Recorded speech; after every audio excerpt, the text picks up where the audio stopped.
SMR Podcast Network. You should be listening. What's going on, RWT family? SmartMarkRadio listener, your boy Moses Marquez is back with a little bit of a solo show, and by a little bit of a solo show, I mean I will be going live in the famous RWT Facebook group. Hopefully there's some people up around this time. I know a couple of guys are, and we're going to gauge their reactions from All Out.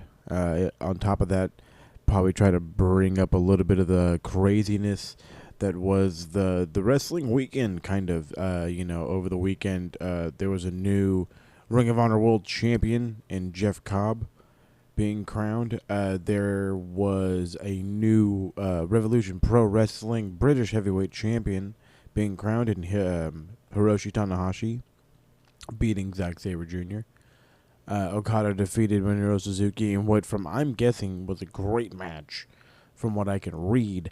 However, that show will not hit New Japan World until, I want to say, September. So, not a lot we can do about that one. But there was NXT Cardiff. Yeah, I believe that's correct, Cardiff. And it was a fun show, believe it or not. I think the last time they had like a big NXT pay-per-view, strictly NXT guys, it wasn't so necessarily good. I mean, I know I'm burying them a little bit, but it wasn't like the greatest thing. Like I think the main event was probably like the best match out of the whole show. And in this show, like there was some good matches. There was a really good women's match. It was a really good triple threat tag team match. The last man standing match was a bit interesting, and a definite 5-star main event in Tyler Bate and Walter. So I'm gonna waste a little bit of time here, but due to the magic of radio editing, you're gonna have no idea what's going on. So when I return, we will be live on the RWT Facebook group, asking questions. Oh, right, I'm on the Facebook group. See how many people are gonna notice that I'm live on this thing. And like I said, I know there was a few people on Facebook that were like, "Oh, hey, I'm on here," and they were talking or whatever. So now I'm on here. That's up. Awesomeness. But yeah, so how do I... That's event logs. I don't know what an event log is, but no, I don't want to edit the posts.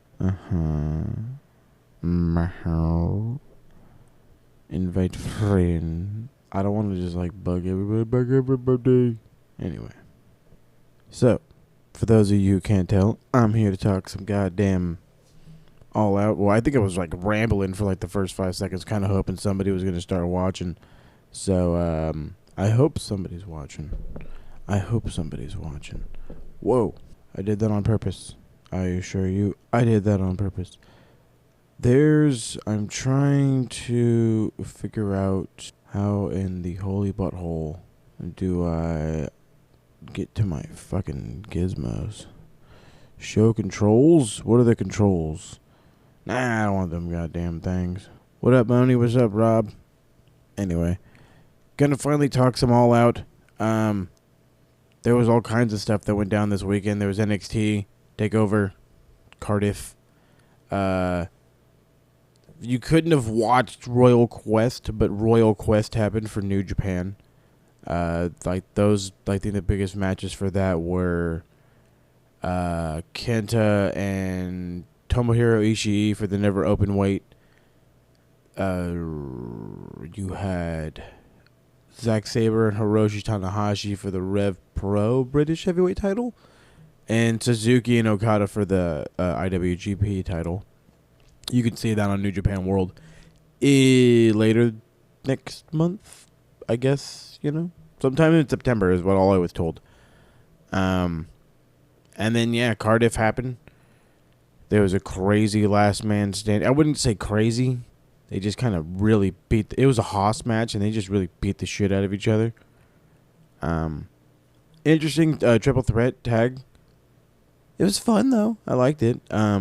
the UK's triple threat. UK's tag team division is actually pretty all right. But not Rhea Ripley. It was Toni Storm, and I forget who the other lady was, and I apologize for that. They put on a hell of a fucking fight. That thing was awesome. And then Tyler Bate and Walter. If you haven't seen it yet, it's a 5-star match. I'll fight people on that one. That was a 5-star match. Excellent story. A lot of people are like, the fucking ending was ass. It's like, dude, everybody wanted Walter to lose, or I guess they wanted Tyler to overcome, and it just didn't go down. So Rob's all about it. He's all, yes, the UK triple threat was Kaylee Lee Ray. Thank you, Kaylee Ray. Kaylee Ray, excuse me. I'm over here, Kaylee Lee Ray. No, Kaylee Ray, jackass. Took on Toni Storm, shocking win, and took the NXT Women's Championship. I'm sorry, NXT UK Women's Championship. Calm down. It's because, that's what I say, Rhea Ripley, she's the one that's going after Shayna. At whatever takeover comes next, hopefully. We'll see. But what just happened, or at least recently what happened within the last few hours, I've gone back and rewatched some matches since I was unable to during my initial quest into watching All Out. AEW's All Out, by the way, from Chicago, Illinois. Sold out arena. You can definitely tell it was sold out. This was not like WWE. You did not see tarped out shit. You did not see randomly empty seats. And if you did, they did not stay empty if that camera passed by again later. They were a lot of people there, and there was definitely a lot of people watching. But before I even talk a little bit about the fucking show, I have to talk about, like, my experience with fucking Bleacher Report, dude. And the fucking Bleacher Report app. So I'm at home, right, and I'm really trying to watch the show. Like, I'm really interested in watching the show because I would like to watch the show. It'd be great, That's the gimmick here. I like the shows. I want to watch them. And so I'm trying to watch this show, right? So my initial reaction is like, oh, well, I have the Bleacher Report Live app on my Fire Stick. I get to watch it on the big screen. Perfect. I'll go on there. I'll click it. Well, it gets paid through Amazon. For some reason, Amazon didn't accept it. I went in. I fixed the problem. It accepted the payment. Okay, cool. I tried it just regular. Nothing. Backed out of everything. Closed everything. Nothing. Reset my Fire Stick. Nothing. Reset my internet. Nothing. I'm getting a little worked up. Then I try to figure out, okay, what the fuck is going on. I log in on my phone under the same email just to see if it's like in the recent purchases. It's not in the recent purchases. I have to buy it again. But then when I go to buy it again, it says that I already own it, but it won't allow me to fucking watch it. About 35 minutes goes by. I give up. I finally decide in the middle of my stepdaughter's birthday gathering, not necessarily a party. I walk to my room. I call the number for Bleacher Report Live. And I'm like, okay, cool. Maybe they'll help me out. 37 minutes later, I hang the phone up because I was on hold the entire time. Now, mind you, that 45 minutes I said prior to, as I was like, 45 minutes passed, I was waiting in a chat room to talk to somebody about this shit for 45 minutes. And then I have the phone record that says 37 minutes called to this fucking number. I got 0 response. So, what do? I log in under Facebook and I buy it again on my phone. It pays through Google. I have no issue paying through Google. I have officially, at this moment, what the fuck? What? Who the fuck just told me drug-free is the way to be? I'll kick your ass, bitch. Don't talk to me like that. I like drugs, alright? I like them a lot. Shit. Lost my fucking train of thought. My phone just scared the crap out of me. But, okay, so all in all, I have no problem ordering the pay-per-view via Google. I've officially paid $100 to see this show. I then log in under my Facebook, credentials on the Bleacher Report app, and I'm able to watch the show. But as video shows, because I was trying to help a few brothers out, for those of them who couldn't see the show, were hoping to catch bits and pieces of the show. They weren't trying to pay $50, whatever. And Rob was one of those guys. He was a helping hand kind of man. We went live and we showed what we could, but there was more than enough buffering to legit anger anybody. And I'm like really hoping that I can at least get fucking some of my money back, because this is bullshit. But I don't want to keep ranting because I don't want to be angry. But I do want to talk about this show. So, the buy-in, I had like 100 people.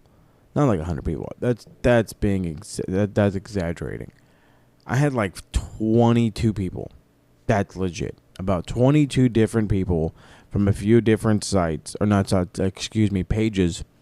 Not only ask me, but post in different fucking pages. How in the fuck can I watch the buy-in? What? It's like you legit turn on YouTube, and if you've had like anything wrestling related in your recommendations, it will probably just show up. Or, you could subscribe to all that. Anyway, the point I'm getting at is all the pre-shows or whatever are going to be on YouTube. Or maybe one day on TNT. But as of right now, they're going to be on YouTube. And on TNT's YouTube page, and AEW's YouTube page, and I think that's in Bleacher Report's YouTube page. I'm like, there's like 3 of them. So, that's how you watch the buy-in. I did watch the buy-in.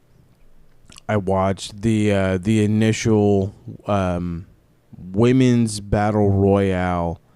Now, I don't know, Rob, I think you're the only one listening right now, and I appreciate you for hanging out with me.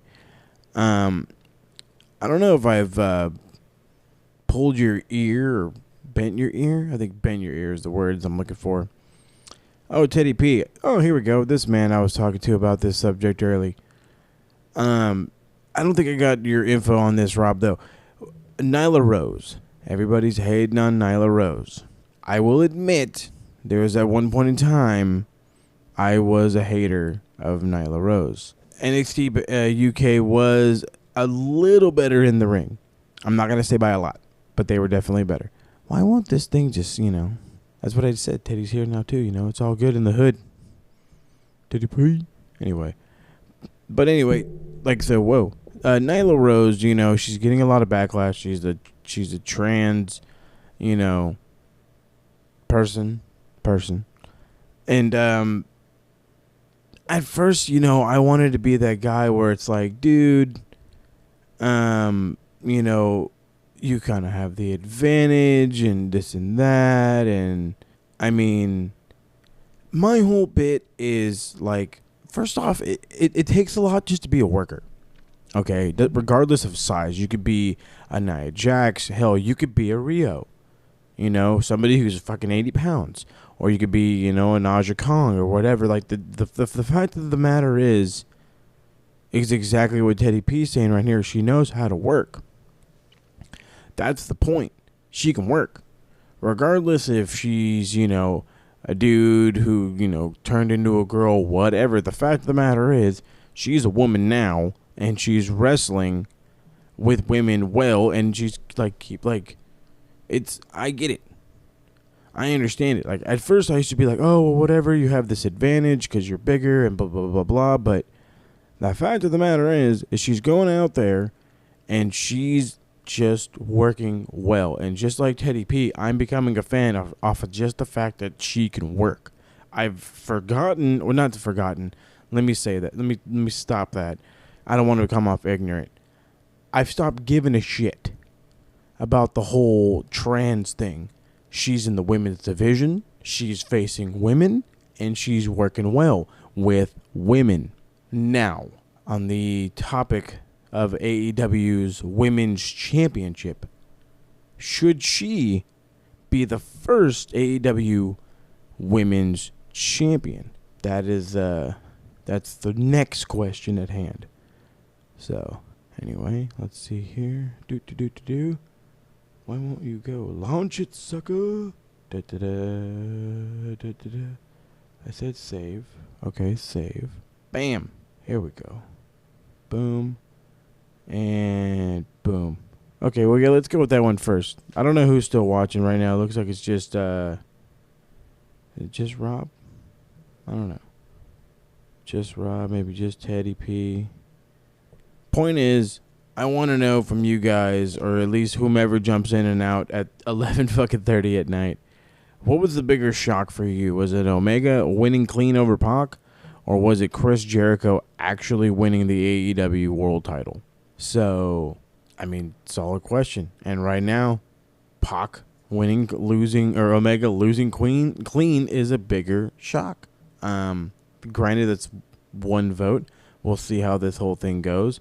But as of right now, I mean, I can agree with that whole thing. And speaking of that, that is the number 2, pre-show match was Public Party versus Angelico and Jack Evans. And I've seen Jack Evans and Angelico before in Mexico, in AAA, CMLL, the Crash, I believe, too. I believe they were all over the spectrum. Mainly the Crash for the most part. A lot of guys go there because, they don't hold grudges and shit. And they're good workers. And Private Party to me, and this is no disrespect. So, if for some reason somebody from AEW randomly decides to listen to some crazy podcast on SmartMarkRadio, on the SoundCloud, just know that there's no disrespect when I say this, but I feel like Private Party is AEW's, Street Profits. They do a few things really well, but not everything. But they can put together a match a little bit better. They could put a match together better than the Street Profits. I'm not going to say a little bit. I'm not going to measure it. They can put on a better match than the Street Profits. But I feel like they're still a little on the green side.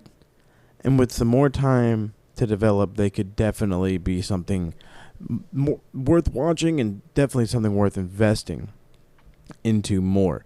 So that was that one. The first actual match was the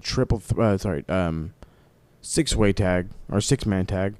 SCU, Frankie Kazarian, Scorpio Sky, Christopher Daniels taking on the boy and his dinosaur and fucking Marco Stunt. Marco Stunt, Jesus Christ.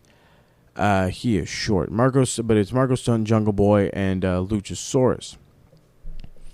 Now, I tried to watch some of this, and for the most part, I got kind of like a bootleg version at first, and then I think Rob was helping out too, and I was watching this, and somebody was looking at my phone. By somebody, I mean the people that were around.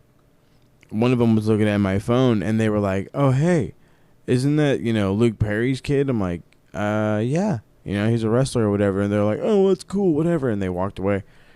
And then I went right back to watching it. It just tripped me out, that somebody recognized, him off of his dad more than, a lot of people. It just, I don't know. Does he really look like that much of his dad? I wasn't a big, 90210 fan, so I can't really tell you if, how much he looks like his dad or not. I can tell you the king can work, though. I can tell you that the kid can work. So, let's see here. I want to click this fun little button. Allow voting after the video is over. Of course. But, I mean, they put on a fun opener. Let's just be real here. It was a fun little opener. It was a crazy little six-man. SCU is just... They're just a little bit of a better team, but it was a very, very, very good opener. They hit the best Meltzer ever on Jungle Boy. I felt it was a little short, but, I mean, I'm not complaining about that. I wouldn't complain about that. Punk versus Kenny Omega. Now, there's a lot of people that want to probably start jumping on that 5-star bandwagon. Kenny Omega's back in the ring. It's a 5-star banger. It wasn't a 5-star match. It was a very, very good match. It was an excellent match. I'm currently in my mind, it's fresh. I legit just watched it prior to my phone dying, sitting right here next to me. And I'll give it currently, as of right now, like a 4.5. I'm not going to go as far as a 5. I felt like it was really good. But you could tell Kenny, in some situations of that match, he just didn't care. He was very nonchalant, very lackadaisical, if you will, very un-Kenny Omega-like. And because of that, it ended up being to his demise. So that was a little interesting. No, I don't want to. Come on, guy. Why did I close that? Oh, man.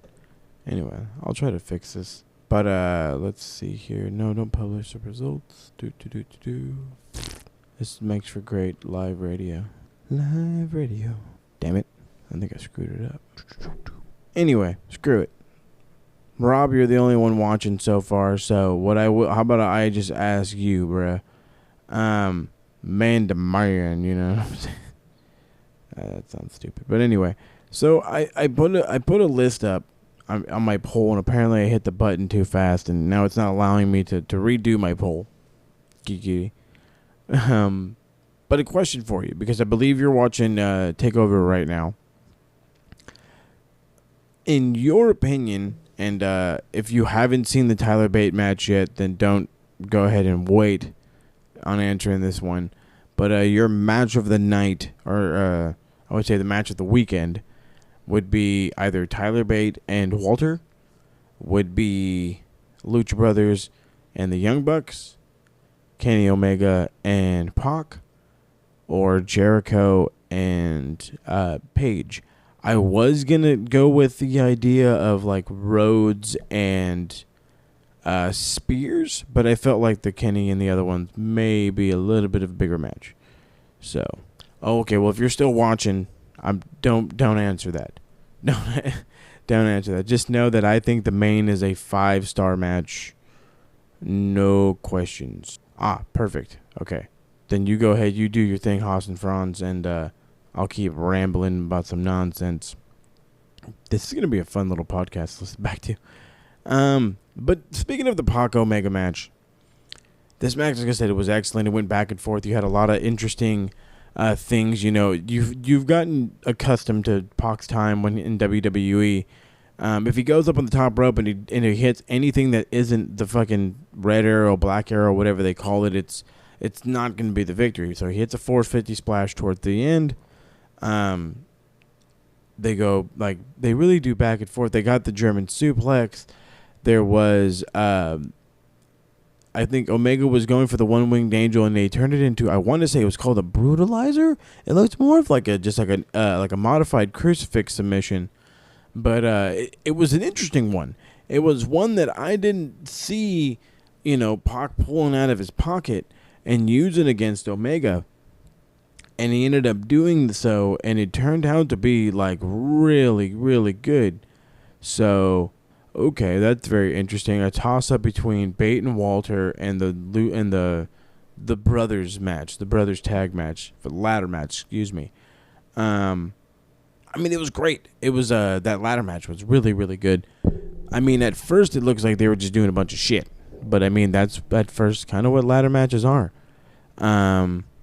Needed more V triggers. I love that. Dustin, if you're really watching right now, dude, give me a whoop whoop. Don't really give me a whoop whoop, but what's happening? So glad you're joining us. Whomever else just jumped on in, glad you're joining us. Poll is up on the board right now. If you had just got done watching All Out, if you're interested, or if you have seen All Out, go ahead and answer the question below. What is a bigger shock to you? Kenny Omega losing clean to Pac, or Chris Jericho actually winning the AEW title? I did have another poll. Looks like I might have to make another one. I'll just make the same one over again, and then I'll put that one up next. That way, you find folks can give me's. Actually, you know what? Let's see here. I'll think of another question. Fuck this thing. I won't mess with this right now. I'm getting off track. Anyway, So let's see here. Speaking about some of the fun stuff. Okay, the Cracker Barrel Clash, the triple threat, just street fight madness, craziness. They fucking had Jimmy Havoc fucking tied up with gaffling tape, and they put fucking thumbtacks in his mouth, and they beat the shit out of the guy. They just beat the shit out of each other for fucking, I think, like good, like 25 minutes. At least that's what it felt like. And I mean, it was intriguing. I was a little surprised there wasn't as much blood as there was in the fucking main event. But I mean, it was still interesting. You know, it was still definitely worth the watch and awesomeness. Oh, he gave the whoop whoop. What's up, Dustin? He says you really dig the ladder match. I love that you really dig the ladder match. That's fantastic. Did you by chance catch NXT TakeOver? See, everybody loved that match. It's a good match. It's just the ladder match was I don't want to say excellent, but I mean, like, they're so good with the rope work. It just was crazy, that coffin drop, and dude, these guys, they don't, like, okay, I think Joey Janela he's become like a little more here and there kind of conservative. Jimmy Havoc has no concern for his own body in no way, shape, or form. He has no disregard. I mean, he has no regard for his own body. He'll break himself in half if he wants to, and sometimes he feels like he wants to. And then in other situations, you have crazy assholes like fucking Darby Allin, who's trying to fucking use you as a goddamn skate ramp and just plows you with a fucking skateboard off the top rope, and it's just like, dude, this is crazy. This is crazy. I enjoyed that match. Probably not as much as I should have enjoyed it, but I mean, with all the goddamn problems and buffering issues I fucking had, you know, I think maybe it would be a little more understandable. You guys had a really crazy face to look at for 4 or 5 seconds because fucking shit froze. Let's see what happens. Everything's buffering around here these fucking days. Dustin, you're telling me you didn't see Cardiff? Okay. Check this out. Go watch the show. Okay. I know you got the network. Just go watch 2 matches for me. Go watch the triple threat tag match. And then go watch the Walter Tyler Bate match. That's it. That's all you need to watch. Everything else, I won't want to say everything else is missable. But if you're only giving a shit about the meat and potatoes, that's the meat and potatoes. So. Then we had Riho. I can't remember her last name. I think they took her last name because it was so hard to pronounce. And she took on Hiroki Shida. I want to say that's her name. I want to say I said that too fast. Hiroki Shida, I want to say is how you pronounce it right. So don't kill me. These fucking women went all over the place. Like they were fucking. It was exactly what I was calling it as I was taping. I guess taping. How funny. As I was going live in the group, actually showing off the action from my couch. This was a fucking Joshi Pro match, dude. They're going a million miles an hour, or at least they're trying to. There was a couple of messes up, fuck ups here, fuck ups there. Oh, well, that's awesome, dude. There you go. You got some hardcore fucking working, wrestling fans working. That's awesome. Checking out AEW. Tell them, fuck Bleacher Report. I'm just kidding. If you want to hear more about my Bleacher Report, this show's going to drop first thing in the morning. You can listen to it as many times you like and just laugh your ass off. It's hilarious. Yes, absolutely. It was Joshi Pro, a 1,000,000%. Like I said, they were a million miles an hour. Shida she looked like a star. But Riho, I think that's the one they want her to carry the division is Riho. But I mean, maybe they're willing to be that first company, quote unquote, well, not first company. They're willing to be that company to say, here you go, Nyla. We don't care that you're you're our women's champion. I don't know. So, here we go. Let me make another poll question. Since apparently I seem to have a couple of you guys here and there coming on and off. We'll just make this about AEW. AEW most underrated match. And we'll go with 3 questions.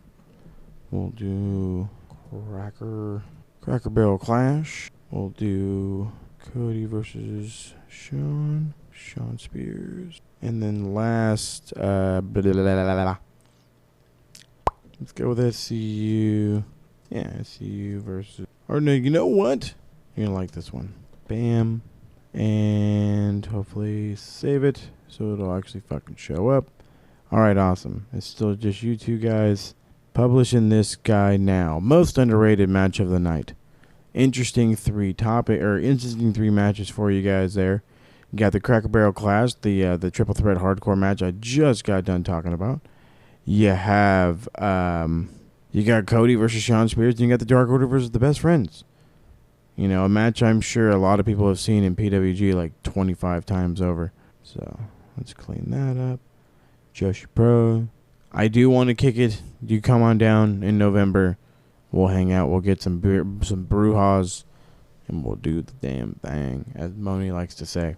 Okay, so speaking of Cody versus Sean Spears. Now, I'm not a Trekkie, and I apologize for those of you who may be, who are those who are Star Trek fans. I am not a Trekkie, okay? I am a big Star Wars fan, and because for some reason, just like being a Charger fan, you have to hate the Raiders. As a Star Wars fan, I'm not a big fan of the Star Trek. But I did like the gimmick and how everybody came out with the Star Trek gear, you know, on the Team Cody. I feel bad for the poor dog, though. Fucking poor Pharaoh, dude. He's scared shitless from the fucking pyro. And there was a lot of goddamn pyro. Just like, Jesus. Watching Cody's pyro, for those of you who listen to the Retro Show, and if you don't, you really should. Seriously. I'm not saying that just to plug my own self. Like, listen to it, dude. We're fucking hilarious, okay? Yeah, I said it like that. We're fucking hilarious, especially the last couple of weeks. Imagine, okay, so you need to understand what the Retro Show is about. The Retro Show is about the Monday Night Wars. We're at the beginning of the Monday Night Wars. We have crazy over the top Sting, who's just out of his fucking mind, howling at the top of his lungs like he knows 5 moves, but it's, you know, it's crazy. So, like, and he was so crazy over, like, the guys in the back would fuck with him. He would have an interview, and then the pyro would go bananas, and it's because, you know, he's coming out for an interview, and then he'd walk halfway up the ramp and realize, oh shit, I have a match, and then a bunch more pyro would happen, and then he'd come to the ring because he was so over. You know what I mean? That's what Cody was right now. Cody is Sting in 2019. 95 Sting is now Cody. Over the top fucking pyro. Scare the shit out of a dog. And God knows however many children were in the building. But him and Sean Spears, I like this entrance. I don't want it to be 5 minutes, though. I understand it's a pay-per-view. That's great.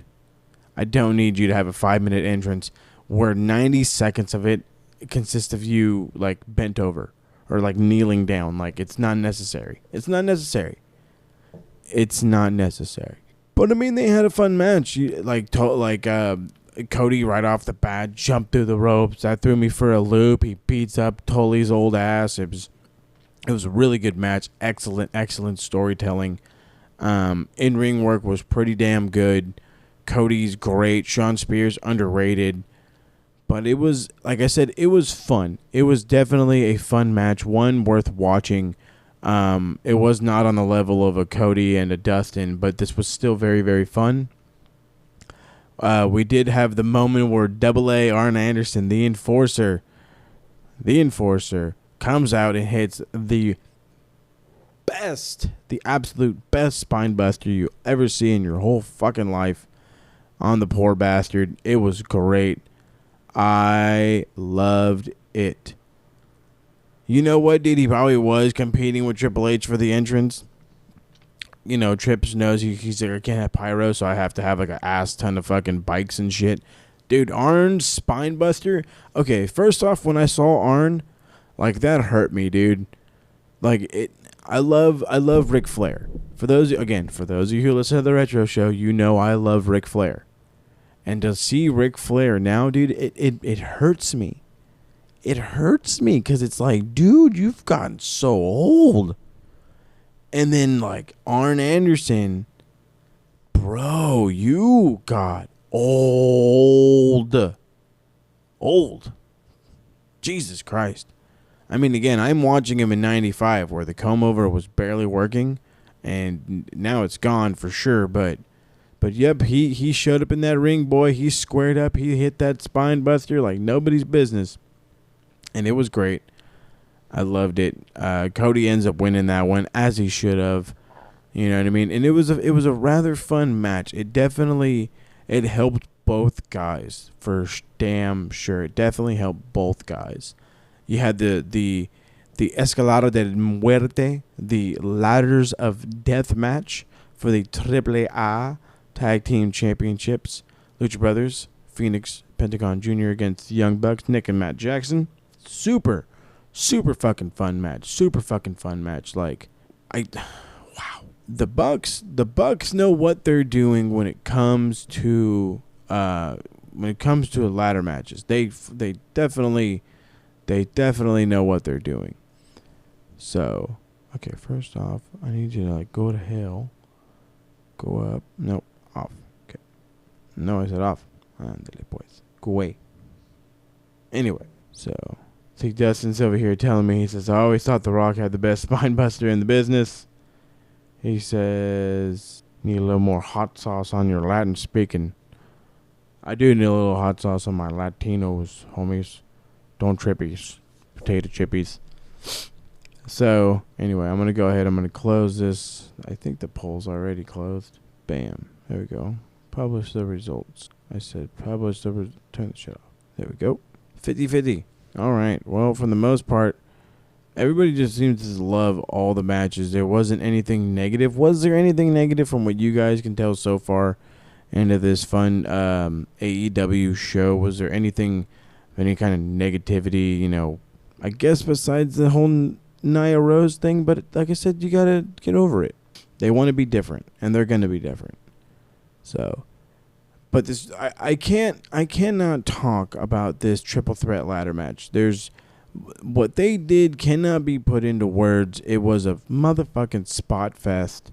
They beat each other. They beat each other here. They beat each other there. They beat each other hither. They beat each other yon. It was just ridiculous. It was absolutely ridiculous. So it was like I said, it was an incredible match. The Lucha Brothers end up retaining the AAA. There you go. How's that for you? They end up, retaining their world title. I'm sorry, their tag team titles, and are going to go on to probably lose them in AAA and then do full time with AEW, for all we know. But we don't know that for sure. So let us not get ahead of ourselves. I don't know why that made me pause. Maybe I can pause my own video. I don't know. I can't see the new fucking questions because he keeps fucking dropping the poll down. Stupid thing. So, anyway, Rob is telling me, he says, women's division needs a little work. It was choppy. Choppy? Yeah, I can get with choppy. Like I said, right now they got a couple of big women, and that seems to be their division. But time will tell, and it looks like they definitely may be signing some of the people that were in that female battle royal in the pre-show. Maybe a Tennille Dashwood. Looks like Audrey Kong is fucking signed, but God only knows how long she's gonna last. So we'll see how it goes. We can only wait and see. Then we had Jericho and Adam Page, and how can I put this? This was like a definite world championship match. It felt like the big fight feel. Both men brought it to their best of abilities. Well, I mean, WWE's women's division is going to be on top, for a while. I mean, look, you got Sasha for however long she decides to hang out. You got Charlotte. You got Becky. You got the 4 horsewomen. So, Priscilla Kelly. I love Priscilla Kelly. She's going to be awesome. Again, we can only give it time. Give it time. Right now, they have a solid, heavyweight division. They have a solid tag team division. Everybody else's divisions and other stuff, like Impact is just like you said. They may have a better women's division. And no, it's not just you, because I feel like they do too. But the reality is AEW is brand new, and with hopefully some given time, it'll change. So I really hope I can figure out how to make this go away forever now, because it's fucking pissing me off. Seriously. Anyway, but the main event, I knew there was gonna be blood, but did it need to be super obvious that you hand him the gig? You see the ref, she stands up, she digs in her pocket, she grabs it out, she bends over, she gets real close to him, she fucking hands it to him. He can't wear a gig. Chris has been in this business so long, you can't put something in your fucking wrist tape? Really? I'm sorry if that's one of the, you're what are you arguing that for? For somebody who's, like I said, watching the older stuff, understanding the science behind it all, when I can blatantly see you hand the fucking guy a blade, I'm going to feel a little less about it. Now, if I would have seen him just fucking roll out, and then all of a sudden, oh, he did a gig job, whatever, but the fact is that he sold it. Not necessarily selling it on this one, but it is what it is. But it was a great match. They constantly went back and forth. It looked like for a while Jericho might actually have won at a different point in time. He did end up being the winner, but it looked like he was just going to win at a different point in time. The Walls looked serious for a while, the Walls of Jericho. It looked like Paige was going to win. It looked like both men were going to win at one point, but the Judas effect is just too much. He goes for the buckshot lariat. He ends up going, getting whipped into the corner.